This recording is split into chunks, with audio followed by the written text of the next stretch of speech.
The old man's desperate. Fading cries were swallowed by the scream of a 60-knot gale, then silence. 30-foot walls of icy Pacific water, like liquid granite, hammered the splinter remains of his sailboat, the Wanderer, into oblivion. He was alone, hypothermic, seconds from being consumed. But then, through the blinding spray and the storm's demonic roar, a figure emerged from the belly of a Coast Guard Jayhawk. Petty Officer Ben Carter, descending into a hell of waves, the last thread of hope against an ocean gone mad. He knew the odds, but retreat was not in his vocabulary. This was more than a job. It was a crucible where every ounce of training, every fiber of courage, would be tested against the raw, untamed fury of nature.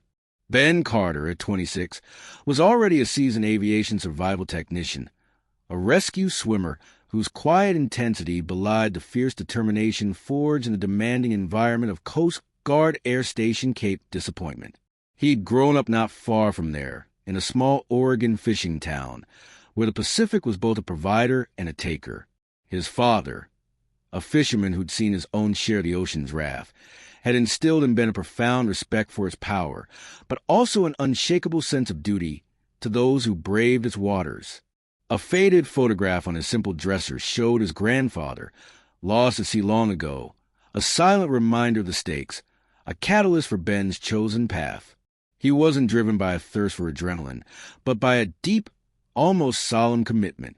This commitment was hardened by a rescue early in his career, a young child nearly lost to the waves. He'd saved her, but the raw terror of that near failure had etched itself into his soul, birthing a solemn vow. He would always be stronger, always more prepared, always ready to push beyond his limits. So others may live. That motto was not just a slogan. It was a compass guiding his every grueling training session, every meticulous equipment check, every quiet moment before launching into the unknown. His life was a Spartan dedication to readiness. His small apartment a testament to a man focused on singular purpose. His only luxuries a dog-eared copy of The Old Man and the Sea, and the occasional call to his younger sister, whose future he quietly helped secure. That Tuesday had dawned with deceptive calm, a thin sun struggling against persistent gray of the Oregon coast. Ben had pushed through his morning physical training, each muscle burning, each breath a testament to his readiness. He was in the ready room with AMTC Dale Gunny Hansen, the Jayhawks veteran flight mechanic whose calm presence had diffused countless high-stress situations, reviewing emergency hoist procedures. Their helicopter, Rescue 6031, sat on the tarmac, a beacon of disciplined power. Then the world tilted. The strident, unmistakable shriek of the alert klaxon ripped through the station's routine. Every nerve ending in Ben's body snapped to attention. Lieutenant Commander Eva Rostova, their pilot, a woman whose calm under fire was legendary, was already moving toward the operations center, her co-pilot, Lieutenant Marcus Ski Kowalski, sharp and focused, at her heels. The radio crackled, a voice thin with terror, shredded by static. Mayday, Mayday, sailing vessel Wanderer. Taking on water, storm hit too fast. Oh, God, the waves, they're huge. The transmission ended in a harsh burst of noise, then an awful, echoing silence. A violent, unforecasted squall had exploded along the coast, instantly transforming the sea into a raging battlefield. Winds were already screaming past 60 knots. The Wanderer, an older ketch, was directly in its path. A lone sailor. Ben felt it, not fear, but a cold, clear surge of focus. This was the call. He met Gunny's eyes, a silent, understanding pass between them. They were moving, a blur of practice motion, donning their gear, minds cycling through emergency protocols. The air station, moments before a place of routine, was now a hive of focused, urgent activity. Within minutes, the twin turbines of the Jayhawk were screaming, its rotors slashing the increasingly wild air. Secured in the cabin, Ben stared out at the darkening, furious horizon. The ocean below was already a maelstrom. He thought of his grandfather, of that vow. There was no room for doubt. The flight to the Wanderer's last known position was a gut-wrenching battle. The Jayhawk, for all its power, was buffeted mercilessly. Torrential rain lashed the windscreen, visibility dropping to yards. Lieutenant Commander Rostova wrestled with the controls, her voice, though strained, a bedrock of calm over the intercom as she issued commands and coordinated with Ski, who was desperately trying to find a target in the electronic chaos displayed on his screens. "Sea state is extreme," Ski reported, his voice tight. "I can't isolate a signature." Ben scanned the tumultuous surface through his porthole, the salt spray already coating the plexiglass. The waves were monstrous, jagged peaks and deep troughs, a liquid landscape of pure destructive power.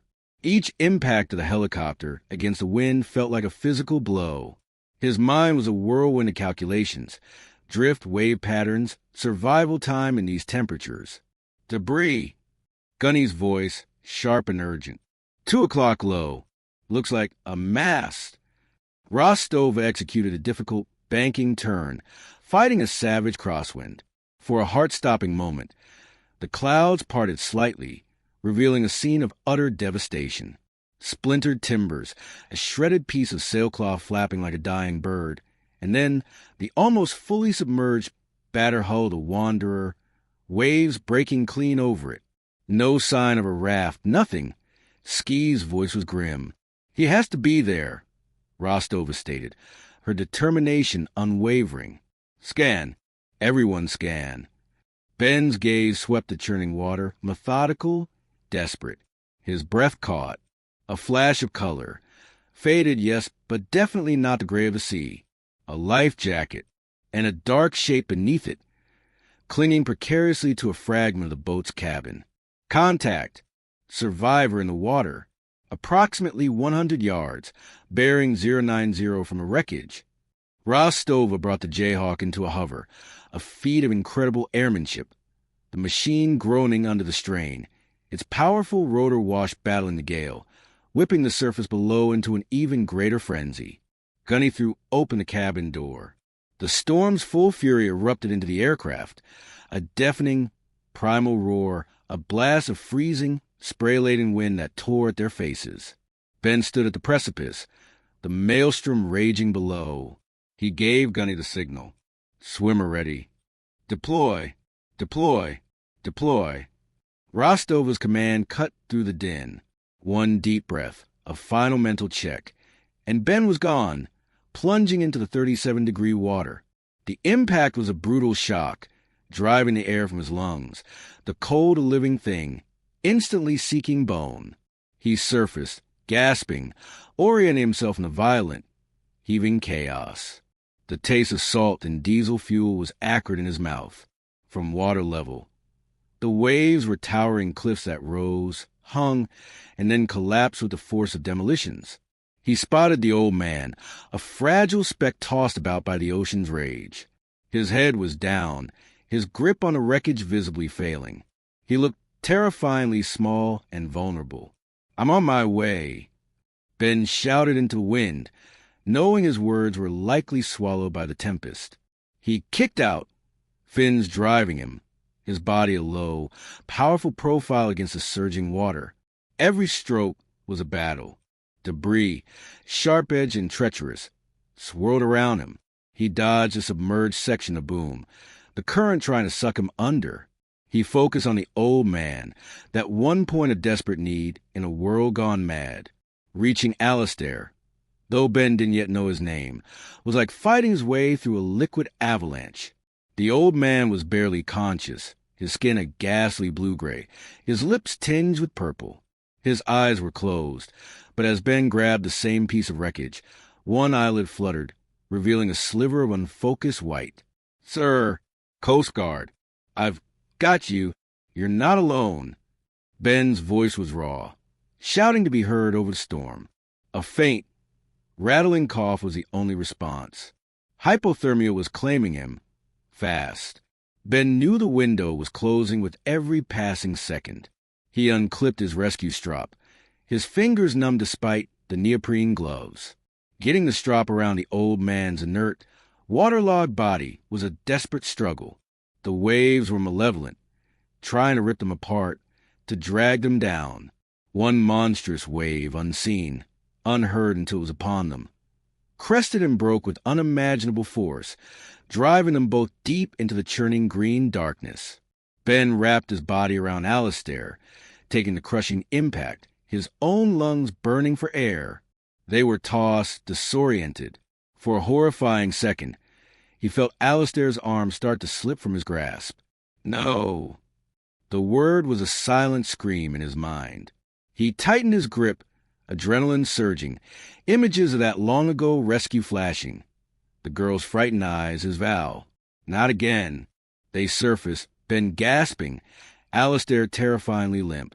Gunny, swimmer and survivor secure. Ben rasped into his helmet mic. He's in bad shape. Requesting immediate hoist. Basket. Copy, Ben. Basket coming down. Watch for it, and watch your six. Another big set rolling in. Gunny's voice, though crackling with static, was a lifeline of calm. The bright orange rescue basket appeared, swaying like a pendulum in the violent wind. Ben saw the set Gunny warned about, a series of 3 colossal waves, black and menacing, marching toward them. There was no time. He had to get Alistair into the basket now.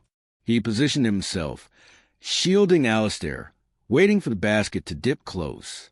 The first wave of the set hit, not directly, but close enough to send a torrent of water over them, threatening to tear Alistair from his hold. Ben's muscles screamed. The cold was a deep, agonizing ache in his bones. He could feel his strength waning. The basket neared. He timed it, a desperate gamble. As the trough bottomed out, he shoved Alistair towards it, then lunged, grabbing, pulling, his whole being focused on that single, critical action. The second wave was building, curling, its shadow falling over them. He heaved, a primal grunt escaping his lips, using every last ounce of his training, his will, his sheer grit. They tumbled into the basket, a tangle of limbs and gear. Just as the monstrous wave crashed where they'd been moments before, the sound a deafening explosion of water. Ben felt the basket lift, a sickening, swaying ascent. He was utterly spent, but he forced himself to check Alistair, to shield his face from the wind and stinging spray. He looked down once at the furious ocean receding below, a wild, untamed beast. They had been in its teeth, and somehow they were escaping. The moment the basket was hauled into the Jayhawk's cabin and the door slammed shut, the cacophony of the storm lessened, replaced by the urgent, focused activity of the crew. Gunny was already there, his strong hands helping Ben maneuver Alistair onto the deck. They worked with practiced speed, stripping off a sodden life jacket, cutting away wet clothing, wrapping Alistair in thermal blankets. Ben, shivering violently now that the mission's fierce heat had passed, assisted Gunny, his movements automatic, his training taking over despite the profound exhaustion that threatened to pull him under. Got a pulse? Thready but there, Gunny announced. His ear pressed Alistair's chest. Respirations are shallow. Come on, old-timer, fight. Lieutenant Commander Rostova had the Jayhawk arrowing towards the coast, pushing its engines to the max. Hospital ETA 4 minutes, she called back, her voice tight with controlled urgency.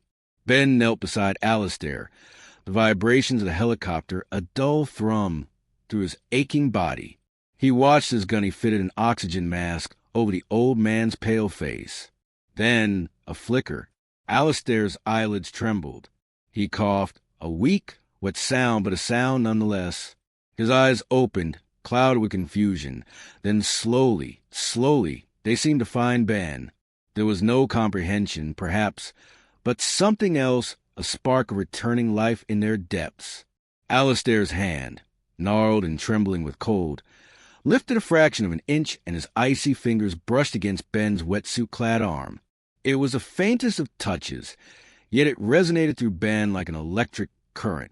A wave of relief, so powerful it almost made him weep, washed over Ben. He leaned back heavily against the bulkhead, the fight finally draining out of him, leaving a weariness that settled into his very bones. He had done it. They had done it. Ski turned from the cockpit, a wide grin of sheer relief splitting his face, and gave Ben a solid thumbs up. The shared understanding, the unspoken bond of crew that had faced death together in one, filled the noisy cabin with profound, unspoken warmth. Alistair Finch was rushed into the awaiting trauma unit, his survival still hanging in the balance, but he was alive, against all odds. Ben, wrapped in a scratchy hospital blanket, nursing a cup of scalding coffee, gave his report to Commander Davies, his words concise, factual, never once highlighting the sheer ferocity of his own battle. For Ben, it was simply what needed to be done. The crew was debriefed, the Jayhawk cleaned and prepped. Another mission logged. Life at Air Station Cape Disappointment returned to its demanding rhythm. Ben resumed his training. The memory of the Wanderer rescue was sharp, clear image in his mind, a reminder of why he pushed himself to the edge and beyond. He heard through station scuttlebutt that the old man, Mr. Finch, was making a slow but steady recovery. He was glad. He expected nothing more. Nearly 3 weeks later, an unfamiliar, polished sedan pulled up to the station headquarters. Commander Davies summoned Ben to his office. A man in an expensive suit, carrying a leather briefcase, rose as Ben entered. "Petty Officer Carter," Commander Davies said, a hint of a smile playing on his lips. "This is Mr. Charles Sterling. He's an associate of Mr. Alistair Finch." Ben shook Mr. Sterling's hand. "A pleasure, sir. I trust Mr. Finch is recovering well." "He is, Petty Officer, thanks to your extraordinary actions," Sterling replied, his voice calm and measured. "Mr. Finch is a man of considerable means, though he lives a very private life. He lost his wife some years ago and has, shall we say, withdrawn from the world. That boat was his last connection to her, to a life he thought was over. He has no other family."